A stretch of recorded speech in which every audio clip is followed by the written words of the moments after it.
We're now going to look at the final and probably the hardest question in the further statistics paper from 2024. In this question, we're told the probability of winning a prize being 1/5.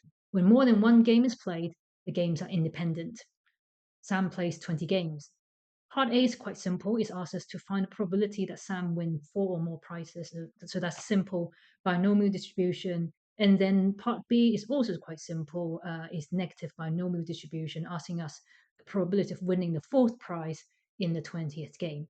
And then C, D, and E are progressively harder, but let's look at all these parts together.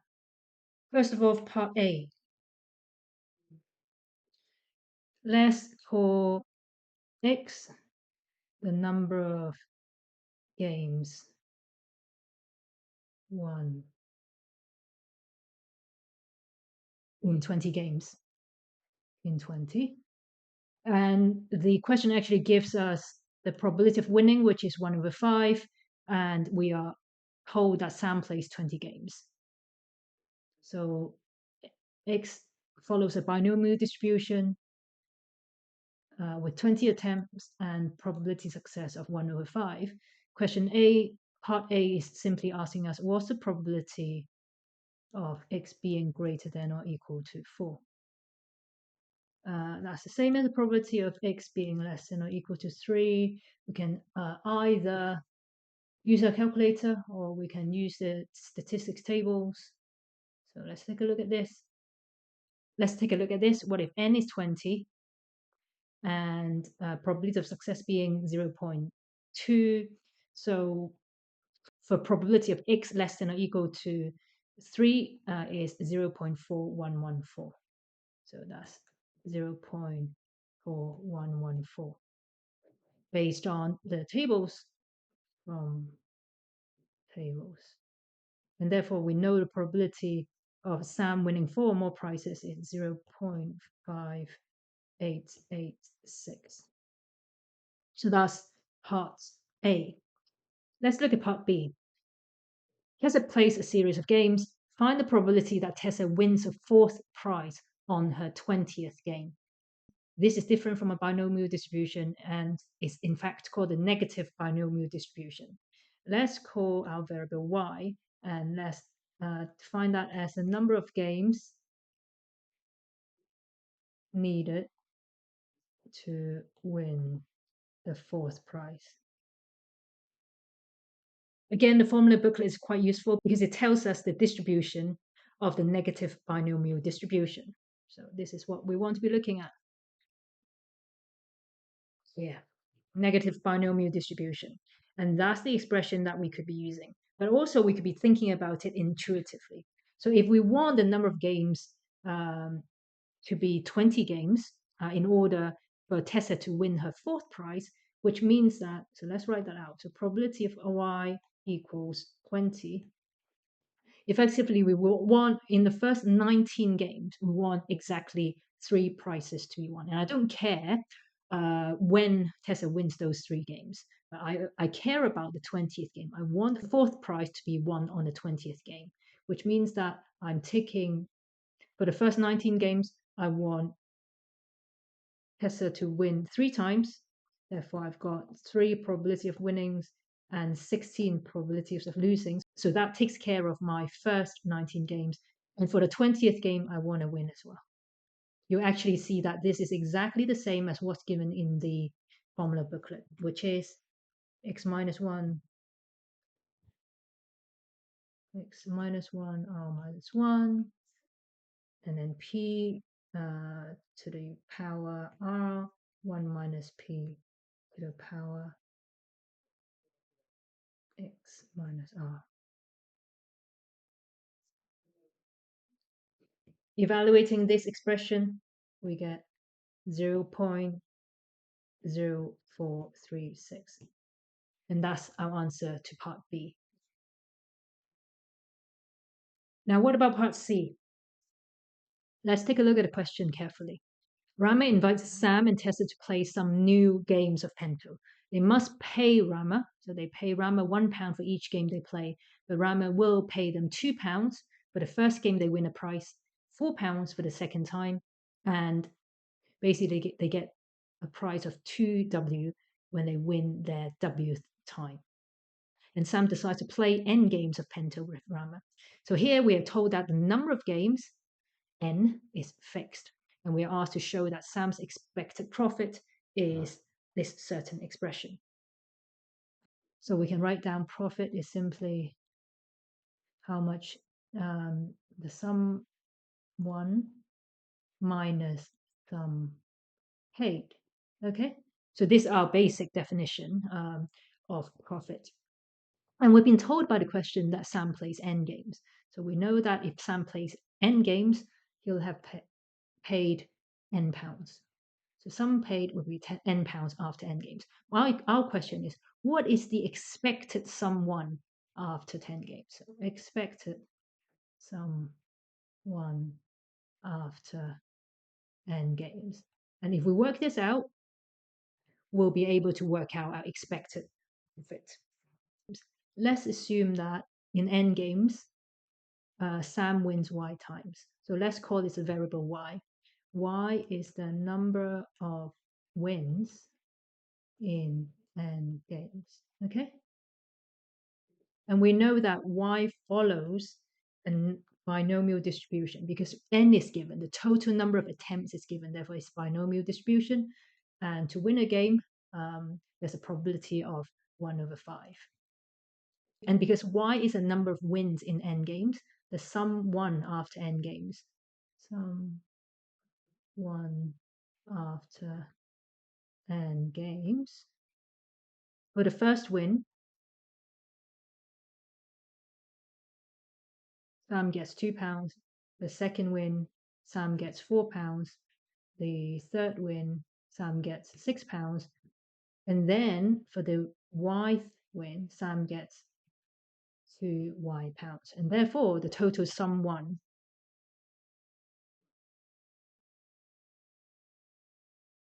after n games is 2 plus 4 plus 6 plus all the way to 2y. That's the total sum won. And we want to find out the expected value of the profit. Total sum won after n games. So let's simplify that expression. 2 plus 4 plus 6 plus all the way to 2y is simply 2 times 1 plus 2 plus 3.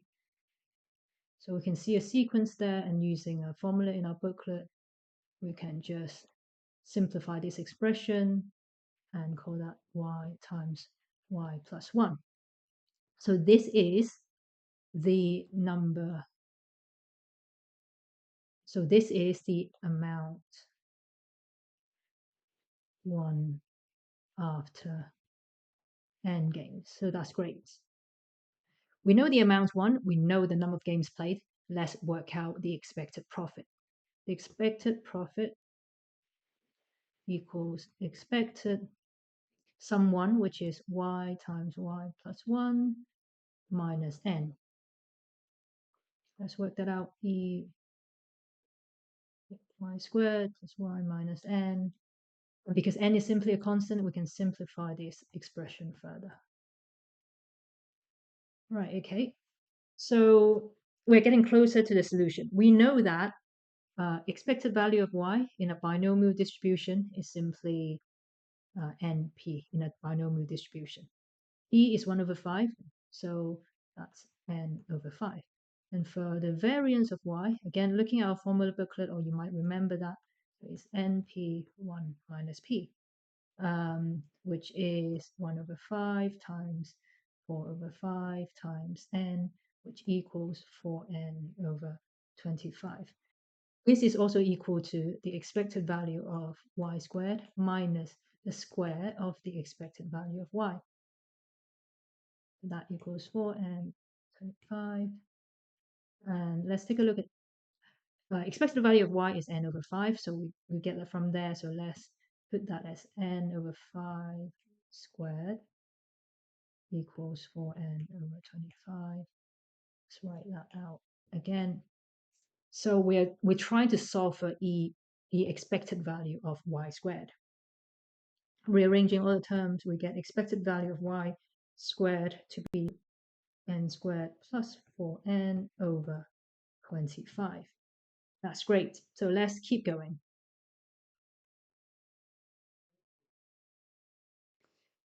So expected value, let's carry on with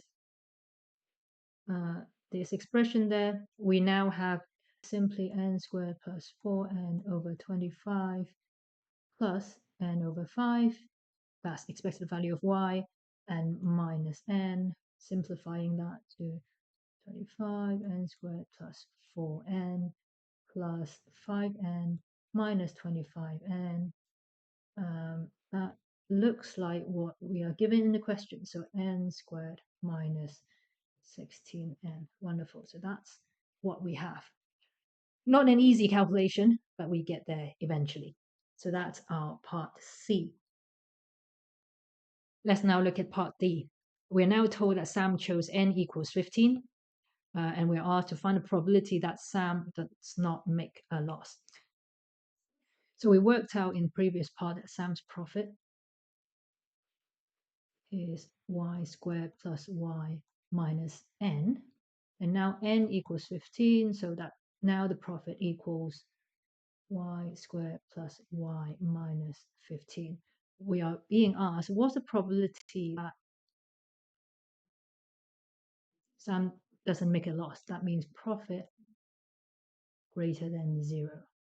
What's the probability that y squared plus y minus 15 is greater than 0?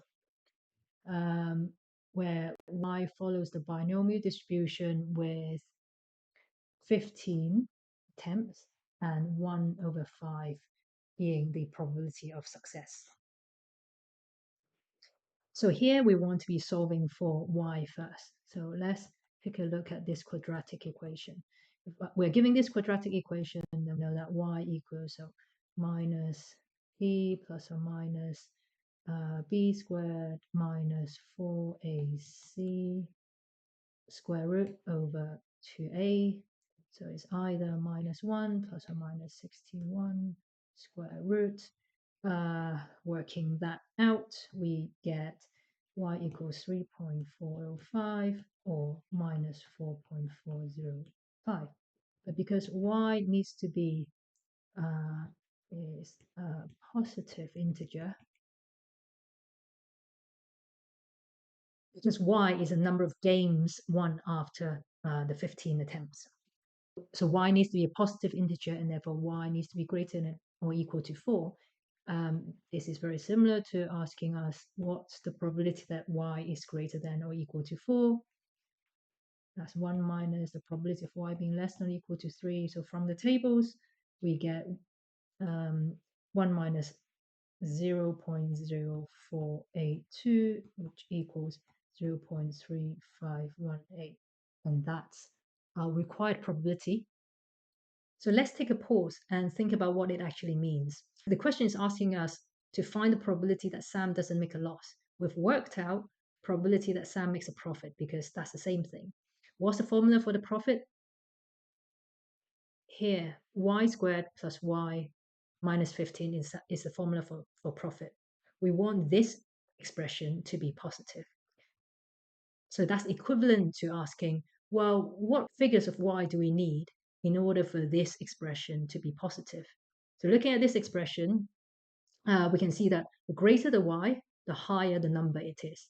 So how high does it need to be so that this expression is going to be a positive number? It makes sense for y to have to be greater than 4 because when y is 4, this expression becomes 16 plus 4 minus 15, which is 5, and that's greater than 0. But let's test it. If y was 3, for example, let's say 3 squared is 9 plus 3 minus 15, that equals minus 3. So if y is 3, Sam doesn't make a profit. To turn the question around, what's the probability that Sam doesn't make a loss? It's the same as what's the probability that Sam makes a profit? It's the same as asking, what's the probability that the number of wins is greater than or equal to 4? which is this expression here, and we know the probability distribution of y that follows a binomial distribution, and we're able to work out this probability. Quite a tricky question, but hopefully you followed me. Let's take a look at the final part E of the question. It says, Tessa agrees to play Penta with Rama. She will play games until she wins all prizes, and then she will stop. Part E asks us to find, in terms of R, Tessa's expected profit. So that's slightly different from part B, because part D, we've been given the total number of games, and we are trying to work out the number of wins that Sam has. But part E, we are being told that Tessa actually keeps playing until she wins all prizes. So we don't know the total number being played, and therefore the distribution is slightly different. Let's define T to be the total number of games played. Because we're told R, which is the number of prizes being won. So we know that T follows a negative binomial distribution with all prizes being won and with each prize being won with a probability of 1/5. Again, the profit is going to be 2 plus 4 plus ... plus all the way to 2R, because we know that Tessa wins R games, and the final game she wins is the Rth game, so that's 2R in prize money.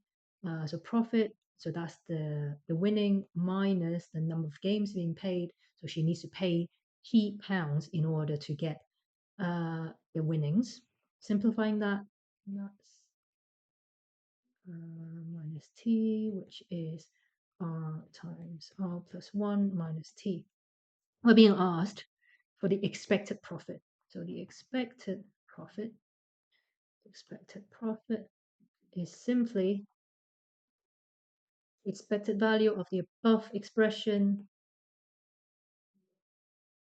which is R squared plus R minus E of T. Now, let's take a look at E of T. What's the expected value of T if we're told that T follow this negative binomial distribution with parameters R and 1/5? We can use the formula book, or you might remember that the expected value of T is R over P, and here P is 1/5, so minus 5R, and it gets us to R squared minus 4R being the expected value.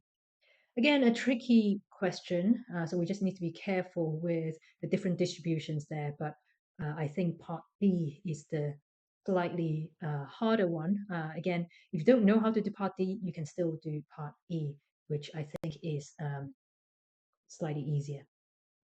So that's the hardest question in this paper. Well done if you followed all of this.